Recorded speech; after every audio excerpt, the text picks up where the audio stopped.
یہ میں آیا تھا چیف جسٹس صاحب سے، میں نے یہی کہا کہ دیکھیں اب 3-3.25 ہفتے ہو گئے ہیں، سمجھوتا ہمارے بہت قریبی رفیق ہیں، ہماری ٹیم کا حصہ ہیں، حکمران کی ٹیم کا، ان کا کچھ پتہ نہیں ہے۔ ہر 2 دن بعد پیشی ہوتی ہے، پورا عملہ جو ہے اسلام آباد کا، وفاقی حکومت کا یہاں آتا ہے، آئی جی صاحب خود بھی آئے، ان کے دیگر افسران یہاں آتے ہیں اور کہتے ہیں جی ہم تو بے بس ہیں، ہمیں کچھ پتہ نہیں، جبکہ پوری قوم جانتی ہے، ہم جانتے ہیں کہ انتظار پنجھوتا کو کس نے اٹھایا ہے اور کیا مقصد ہے اس اغوا کا۔ تو آج میں نے یہی استدعا کی کہ دیکھیں اب بالکل جو ہمارا عدالتی عمل ہے، عدالتی نظام ہے، اس کی ساکھ کا سوال ہے۔ یہ انتظار پنجھوتا کی زندگی اور اس کی رہائی کا سوال تو ہے ہی، لیکن کیا ہماری عدالتیں کچھ بھی وقت رکھتی ہیں اس تمام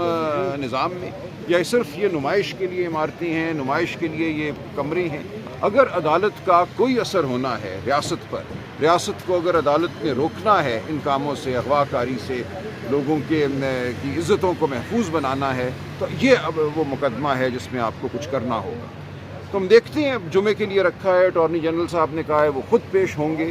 اور خود پیش ہو کر کوئی رپورٹ پیش کریں گے، تو ہم دیکھتے ہیں کیا رپورٹ آتی ہے، اور جب انتظار بازیاب ہوں گے تو کیا ان کے ساتھ ہوا، وہ کہاں رہے، ہم کوشش کریں گے کہ وہ بھی ہم قوم کے سامنے لا سکیں، اور اگر کوئی زبانبندی کا ان کے اوپر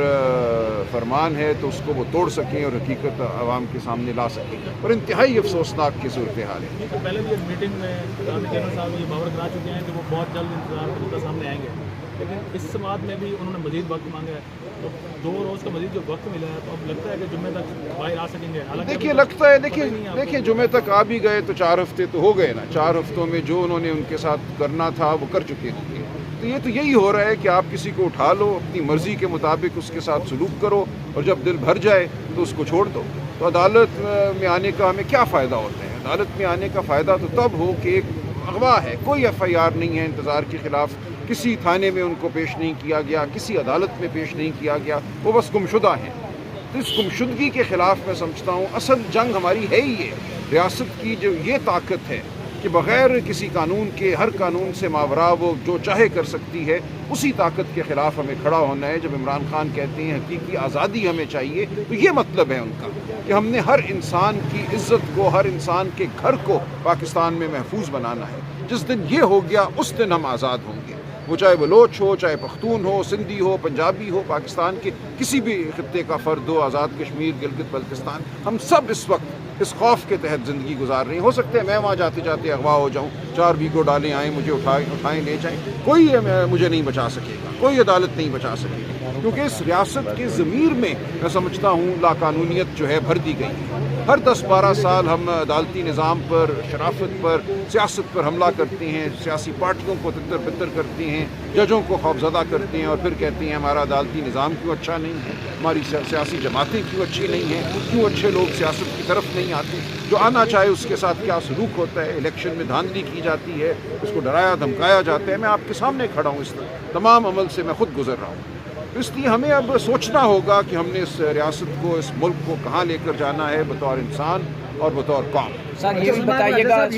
گا کہ پچھلے کچھ دنوں سے لگ رہا ہے آپ کی ٹاک سے آپ تھوڑا سا دل برداشتہ نہیں، بالکل نہیں، بالکل آپ کو لگتا ہے فیصلہ کہاں ہونا ہے جب دیکھیں فیصلہ سڑکوں پہ ہونا ہے، اس بارے میں مجھے ذرا بھی ابہام نہیں ہے۔ فیصلہ جو ہے بالآخر سڑکوں پہ ہوگا، یہ عدالتی عمل سے نہیں ہوگا، یہ پارلیمانی عمل سے نہیں ہوگا، یہ تب ہوگا جب آپ یہاں 4 لاکھ کی تعداد میں نکلیں گے باہر۔ اگر یہاں 8-10 ہزار آتے ہیں تو 2,000 کو تو گرفتار کریں گے، باقیوں کو مار پیٹ کے آگے پیچھے تتر بتر کر دیں گے۔ پاکستان کی قوم کو فیصلہ کرنا ہے بالآخر کہ وہ سڑکوں پر کب آئے گی اپنی آزادی کے لیے۔ دیکھیں میں کال دے سکتا ہوں، مجھے روز کہا جاتا ہے آپ کال کیوں نہیں دیتے؟ کال دینا کوئی مشکل کام نہیں ہے، لیکن کال میں اس دن دوں گا اس نوعیت کی جب مجھے یقین ہوگا کہ 3-4 لاکھ کا مجمع یہاں ہوگا، 15-20 ہزار کا نہیں ہوگا۔ یہ اب آپ کا فرض ہے، یہ پاکستان کے ہر فرد کا فرض ہے کہ وہ باہر نکلنے کی تیاری کرے، جو بھی آپ کے سامنے مشکل ہے اس کو عبور کرے۔ یہ کام صرف سیاسی ورکروں کا نہیں ہے جو بسوں میں آتی ہیں 30-40 ہر ایم پی اے لے آئے، وہ آئیں گے اور وہ بہت کمیٹڈ لوگ ہیں، ان کی جو جد و جہد ہے اس کو میں سلام پیش کرتا ہوں۔ ہمارے سیاسی ورکرز نے جو جبر سہا ہے، جو ظلم سہا ہے، وہ اس کی کوئی مثال نہیں ملتی، اس کے باوجود وہ کھڑے ہیں، وہ توانا کھڑے ہیں، لیکن ان پہ کتنا بوجھ ڈالا جا سکتا ہے؟ یہ پوری قوم کا بوجھ ہے جو قوم کو اٹھانا ہے۔ سر یہ بھی بتائیے گا کل جو ہے وہ ملاقات ہوئی علیمہ خانم صاحبہ کی عمران خان سے، بہت زیادہ تشویشناک صورتحال انہوں نے بتائی ہے کہ خان صاحب کو جس طرح انہوں نے رکھا ہوا ہے، باہر نہیں جانے دیتے، کال کوٹڑی ہے، سیل بہت چھوٹا کر دیا ہے، بجلی بند کر دیتے ہیں، بہت زیادہ مسائل انہوں نے بتائے ہیں، اور ان کی الٹیوں کا بھی بتایا ہے کہ ان کو کھانا میں یہ کچھ سب دیا بات گیا میں ہے۔ بتا چکا ہوں پہلے۔ دیکھیں جب 3 اکتوبر کو ان سے ملاقاتیں بند کی گئیں، جو صورتحال ہے وہ یہ ہے 5 دن تک بجلی بند رہی، یعنی کہ 5-6 بجے کے بعد گپ اندھیرا ان کے سیل میں ہو جاتا تھا۔ ان کا سیل یہی 8x8 کا ہے، ان کو ایک لمحے کے لیے بھی اس سیل سے باہر نہیں نکلنے دیا گیا 10 دن تک۔ 10 دنوں کے بعد اگلے جو 2 ہفتے تھے 1.5 گھنٹہ صرف ان کو باہر نکلنے دیا گیا، جبکہ جو قتل کے بھی مجرم ہیں ان کو بھی 12 گھنٹے باہر نکلنے دیا جاتا ہے دالان میں، یا جو جیل کے اندر ایک میدان ہے، تو ان کے اوپر سختی کی گئی، اس نوعیت کی سختی کی گئی جو ہر ٹارچر کی ڈیفینیشن میں آتی ہے۔ دنیا کا کوئی قانون آپ اٹھا لیں، اس میں جو اذیت یا ٹارچر یا تشدد کی جو تشریح ہے یہ اس کے زمرے میں آتا ہے۔ تو یہ سب کچھ ان کے ساتھ ہوا، لیکن وہ ثابت قدم ہے۔ ان کو بالکل چند دن خوراک ایسی ملی کہ ان کو الٹیاں ہوئیں، لیکن اب خوراک مناسب ہے، اور کل انہوں نے ہمیں یہ بتایا کہ ان کو ایکسرسائز سائیکل بھی اب دے دی گئی ہے، اور اب 1.5 گھنٹے سے زیادہ وہ اپنے سیل سے باہر نکل سکتے ہیں، کوریڈور میں واک کر سکتے ہیں۔ تو کچھ حالات ان کے بہتر ہوئے ہیں، لیکن جس حالت میں ان کو رکھا گیا یہ یقیناً ایک حملہ تھا ان کی ذات پر، یہ ایک حملہ تھا ان